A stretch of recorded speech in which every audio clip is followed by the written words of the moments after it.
money stay high. Go to YouTube for story time with Ray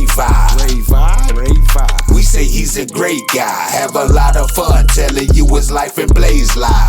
Stay high. I dare you tonight to like, share, and subscribe.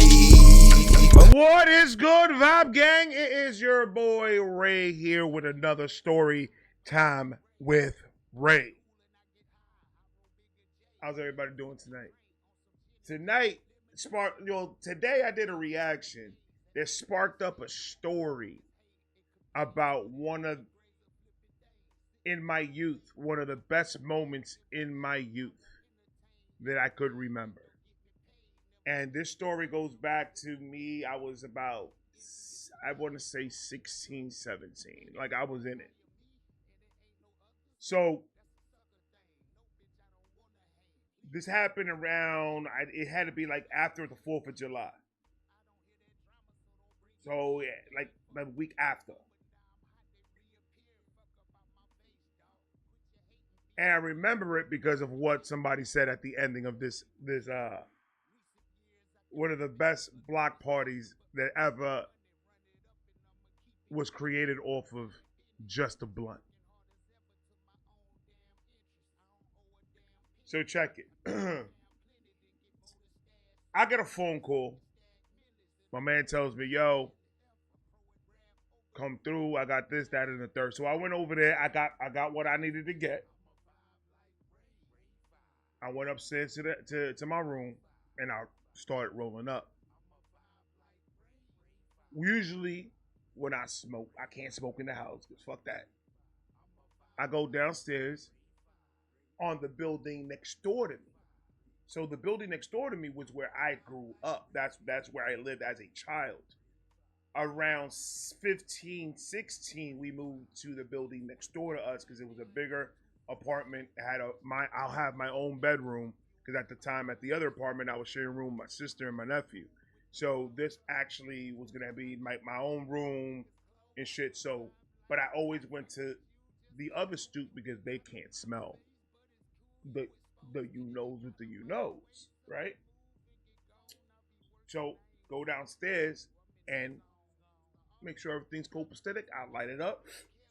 I'm smoking right in the stoop. At this moment, I had one of those old school. It's not a boombox, but it was one of those old school. It was a crazy ass radio that you could take. It takes cassette tape. So in the next apartment where I was sitting at, the power cord to this radio was in the back of it, and there was an outlet in somebody's like apartment, but not really in somebody's apartment. Like this is somebody's apartment, but the outlet was downstairs, like close to where the basement's at. So I went and I got an extension cord, plugged it downstairs, brought it up, plugged the radio, had full power. So I had a couple tapes. I had a mixtape that I did over the radio. You know how people go like record. Whenever you hear something come up in the radio, you just hit record it and play, and let that shit on a blank tape and let it record. I had 5, 6, probably 7 tapes of just old school mixes, old school songs, R&B, all that.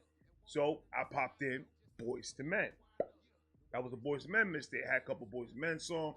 It had a lot of that's when Cisco was kind of popping a little bit, so it had some girl look at truh. That's like what, right? So it had all that shit, and then I'm chilling, I'm smoking, and I'm relaxing, bro. I'm having a good time to myself. One of my mans was walking across the street this way. So I'm sitting right here. This is the stoop. Just picture me being in the stoop. Across the street, I see my mans. So yeah. He right away looked across the street. He knew what he was passing by. He knew I lived there. He knew what was the block. He knows what was up. So he's like, yeah. Yo, let me go. I'm gonna go get a cut real quick. I'll be back. Bet money. I just read up on some shit. And I had some, I had some nose candy. Now, and it was a couple of pills, man. That was when I was in the beginning. That was for social reasons only. It got worse later on, but that's the beginning of the bullshit. Anyway, so I was planning on. It was a beautiful fucking night, you know, in New York, in the summer nights. It has a brisk breeze that comes through that it's just so comfortable, just chilling in the block. So this is already around. Had to be like fucking 5:30. So everybody's coming out of work, everybody's coming out of school, detention, all that bullshit. Everybody is starting to make their way home. So I'm chilling. Another one of my mans came through on a bike. So he was coming like on my block and he went skirt when he saw me. That skirt me, he's going to sit and chat for a minute. He puts the bike down, takes it away from the sidewalk, puts it against the gate. Yo, what's going on? They used to call me Peoples back in the day. That used to be my tag name. There's Peoples. They didn't call me Ray. They didn't call me anything else. They just called me Peoples. So they were like, what's going on, Peoples? I was like, you already know what it is, nigga? And I gave it to my mans. So he already knew what was up. He sat down next to me. We chatting and we having a fun time. We listening to music. We're doing our little debates because we were having a little rap debate at that time. And I think it had to do with more R&B than hip hop than rap, because we were listening to some Boyz II Men. So he was telling me, I think Jodeci, he said it was better, and then we started having an argument where I told him I think Boyz II Men's got that saucy voice. And on in the end of the road, no, I can't let go. You belong to me. I belong to you. You belong to me. Girl!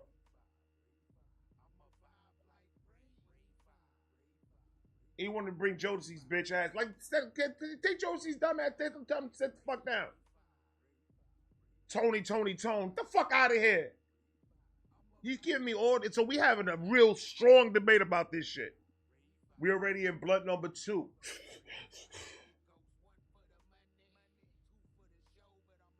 By that time, 2 more of my mans passed through. They were about to go to the park to go play handball. And they show us on the way. Oh, what's going on? We about to just go to the park, play some handball real quick. Y'all niggas want to roll? Now, like, I got my music here. I got my weed here, man. I got drinks and shit upstairs. I'm where I need to be. You feel me? I'm not going. So he was like, all right, bet we're going to chill here. And I made it sound good to them. So they stood there, and now we having a full conversation. One of these dumbass niggas said in sync. I almost slapped the shit out of him. He said in sync. Like, no, that's not R&B. You fuck. That's pop. That's all that bullshit. I don't want to know. I said all time Boyz II Men. And then I started playing some Boyz II Men music, and, you know, they like it. They know who the fuck Boyz II Men is. They know what the fuck they did to the game. And then my man was like, yo, flip this one on. Put this one on real quick. Put that one, because I got some Jodeci on that one. I don't want to hear what was inside your Walkman, bro. That's none of my, I don't want to hear that shit. This is my radio. And we just chilling, and we smoking. We're having a great time fellowshipping. Talking to each other, man. Outside, no phones in our face, nothing. We had no choice but to sit there and talk shit. We roasted each other. There was a little nigga that they used to hang out with. His name was Peter. I used to look at him and I was just like, man, you remind me of Mr. Peanut. Like the actual nut. His head is shaped that way. He was crazy, but he was good at roasting people. There was a girl that lived a block away from me, from where I'm at, right? One of my mans really was feeling her. She's walking by with her sister and some other dude. And they just walking, it looks like they're about to go to the park. And then he's like, he's still out. And I was like, yo, you're not going to say nothing to her. Stop being the bitch, man. She's going to pass right by you, man. You scared, man. I knew it. I knew. Dude, if you gay, that's fine, bro. That's straight. I don't give a fuck about that shit. Just don't touch me. And you're like, no, shut the fuck up. Not like she about to pass by, man. You gonna say nothing else, man? You stupid, you gay, and you dumb.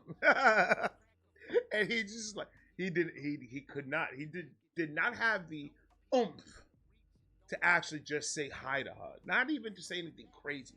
Just say hi. You really like her. I know she's single. He knows she's single. Her sister knows she's single. That nigga's a cousin. That's another story for another day. That dude, I'm just saying. But he really liked her. She walked by. Looked like they were about to go to the park that was right down the street from my block. So we sitting there. Now my man came back from the barbershop. He came back looking smooth. So you know how when like you see a group of dudes, you got to make sure the edge is right. You got to make sure your kicks, there's no dirt, no nothing on it. You got to go over there looking fresh as fuck. That's what niggas always had like a little bottle of cologne in their pocket. So ta-ta-ta-ta-ta-ta-ta, just in case. I seen him from that door opened. I seen him. And he straight up looked my way. And I even went, yeah. And he saw all the people. He took the cologne. I saw the cologne come out of his pocket. Got to make sure you look fresh before the boys see you. A man came through and he came like too hard. Like it was one of those situations. I was like, yo, you didn't even have to come in that hard, bro. Like we're all friends here, bro. Like well, tell me about. I knew like 3 of the people that joined us. I didn't know nobody fucking else. My man came through and he came suave. And then we all, we gotta have to hype my mans up. Like, yo, my man looking fresh. Stop playing with him. You killing him out there, Tiger. Stop playing with these niggas, bro. What we doing? Where we going? Hold on, I'm not ready. Hold on. We hype him up, and you gotta hype your mans up when he comes out the barbershop. If you don't hype up your man when he comes out the barbershop, you're not a real nigga. You gotta hype that nigga up, even if his edge looks shitty as shit. You don't matter. Comes out, boom, we sitting there, we chatting, we having fun. Then I popped in some of that. I think it was I don't want to say a Green Lantern. It was either Green Lantern mixtape or it was some other fucking mixtape. I know it was a mixtape. I didn't record this one. I popped that one in. It was played out. It had like Bring the Pain. It had a whole bunch of old ass songs in it. So, but I popped that one on. So now we talk about rap. We talk about hip hop. Eminem was popping around that time. So I was like, yo, Eminem is fine. And then we started going into that. More people started coming. Yo, and then my man was like, yo, I'm fucking hungry. The minute he said that, the biggest idea that I ever came up with at this time in my life came to me. And I was like, yo, who's got a fucking grill? Bet money. My mans went to his crib, went and grabbed his little bullshit ass grill, brought it to the block. He saw this nigga rolling the grill down a Brooklyn street. What's going on? With a bag of fucking, with a bag of charcoal. What's going on? Trooping, sweating and shit, man. Like, what the fuck? Prep that shit, lit that shit. My mans went to the store, got a couple of patties and burgers. We started cross the street. No lie. My neighbor was like, oh, that's what we doing? And then we all looked around and I was like, yo, we got some more if you want, man. He was like, nah, don't worry about it. He brought out his grill. Bop. He started putting steaks on it. He started putting corn and shit. I'm like, uh-oh, está bien, papa. Let me get some. I'll give you a burger for a steak. Give or take. What we doing? Now, papa, I got you. Está bien. Bang. Then the niggas in the store, in the grocery store. Yo, papito. Yo, we're going to close around 9 o'clock, man. You want me to leave this shit on? Just in case you got to go to the bathroom or some shit. Yo, that's all abierto. Yo, if I got a shit, I got a shit, papi. You already know what it is. Came out, more people started coming out their homes. More people started coming downstairs from their apartments to see what the hell the commotion was in the street. We started playing fucking football in the middle of the street, dodging cars and buses and shit. Everybody in the block started coming through. Then my man's came out of work. This is like 9-ish. My man comes out of work and he's got the ill speakers. I'm talking about speakers. Speakers. Like when everybody started coming out, there was only one. My man brought out his like a bigger boombox that he had, and he started playing his shit. So it overlapped my radio, so I just turned my shit off. Conserve. Don't want to abuse the radio. So I conserved it. I turned my music off respectfully. Go ahead, play your shit. Bunch of salsa, merengue, bachata, all that shit. But like, all right, bet money. So we over here dancing. Hey, mama. All the girls started coming out. Yo, you want to dance? She's like, in the street? Like, you too good? Look at you. Look at you, God. Go to what you was doing there. Shake your head.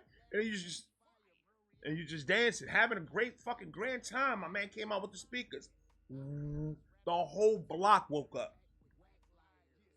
The whole block woke up. No bullshit. It's true story.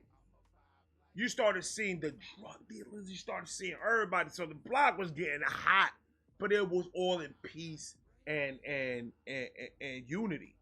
There was no violence. There was no fight that night. There was no shootout that night. There was nothing.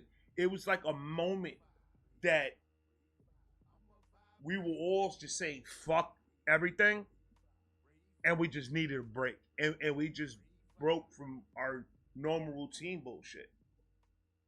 We instead of re-upping and doing this and doing that and doing all types of crazy shit, now let's chill at home. Let's chill at the block. Let's just relax. And then you started seeing like cops come. The cops started coming. Yo, there's people complaining. You know, they can't get through. There's people in the street, running in the street and playing football and all this other crazy shit. This, that, and the third. And then we was like, well, we were just barbecuing. We're doing like it's nice outside. We don't want to stay inside the apartment. We trying to do something for the block. And the cop was cool about it. The cop was like, you know what I'm gonna do? He's like, I'm gonna give you guys until 1 o'clock in the morning. He's like, and I'm gonna park my car right there to close this block in, and I'm gonna have my partner bring his whip around and go close that block so you guys can have this block, but I only could give you to 1 o'clock. Because these are the cops that patrol the area anyways. They have to be in this area, so they say, I'm gonna help you out, I'm gonna give you to 1. So everybody applauded and and then the music started getting loud, and dude, they were letting us drink. The marijuana we had to relax with that shit. But it was so much fun and so much energy, and so it was one of the best summers I've ever had in my life. There was a freestyle battle that broke out of nowhere. There was all right. So the one of the songs that these guys started playing, it started with I forgot who the fuck it was. It was like a Carlos Santana, the guitarist. Carlos Santana. It sounded like one of his beats, but it was more hip hopish. But it was made with a guitar, with an electric guitar. But they started playing a track that had that, and one of my mans came out and he just started going. He started, then another bug came in, yo, and then he started going at it, and it sounded so good. Like it was one of those moments that if we had technology like a cell phone that we could record shit, oh my God, because I think that time, the Razor just came out. Like, no bullshit. That was when the Nokia, the brick phone was still popping. That was when that brick phone was life, bro. Like what? Upgrade what? I ain't upgrading shit, man. This phone lasted through all the all the snowstorms. It lasted a boot to the face. It lasted me jumped at the train station. It lasted me jumping the turnstile. That's another story. We getting fucking in juvenile detention. Not detention. It was like a juvenile center type of thing because I jumped a turnstile. Fuck out of here. Fuck you talking about? My mom and dad had to call my mom to go get me out of prison. She was pissed. Anyway, it was just crazy. It started going nuts. Then the ice cream machine came. Bring,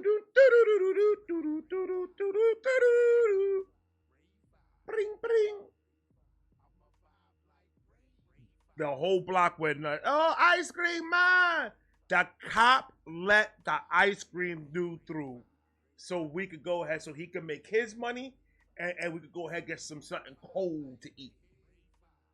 I'm telling you, back in the day, Brooklyn, it's not the way it is now. I see a lot of division in that neighborhood. The last time I went, I saw a lot of division.